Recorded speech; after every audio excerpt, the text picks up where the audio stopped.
I don't know about you, but people think Job relates to us here and now. And when people think about the future, they often have, and especially people who've been in church a long time, a fear that if bad things happen to Job, they might happen to me.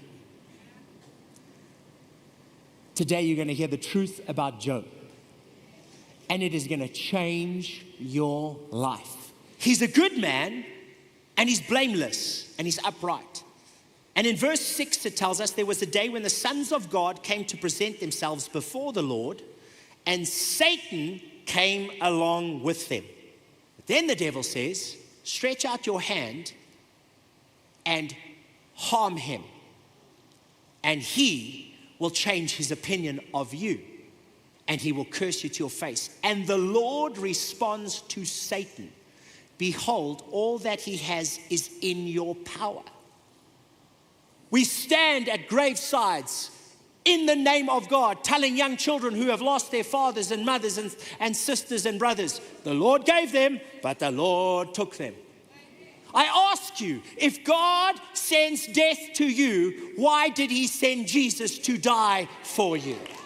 If God sends disease, why does it tell us that on the cross, by his stripes, we are healed of all disease? Is God schizophrenic?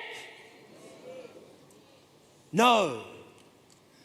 But isn't it interesting how we take scripture out of context, and because it's written in the Bible, we say God said that. We have to say a man said that. Not God said. It is recorded that a man said that. In Job chapter 13 verses 15. Listen to Job's perspective of hope, not God's perspective of hope. Job chapter 13 verses 15. Can we pull that up? This is Job's understanding of hope. Though he slay me, yet I will trust him. Even so, I will defend my own ways before him.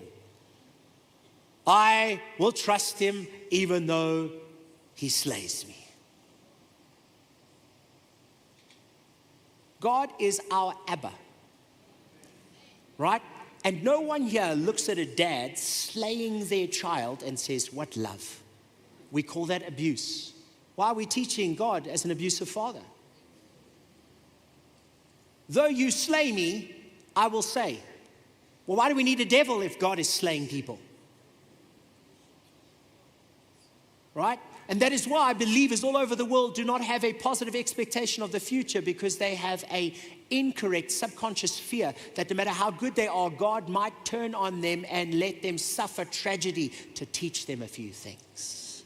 Let me kill your kids and teach you to pray. How evil is that teaching? It's not true to say God never takes away. He does. He takes one thing away from you: your sin, your condemnation, your judgment. That is what God takes. Everything good and perfect comes from him, but he just wants to take everything evil set to destroy you.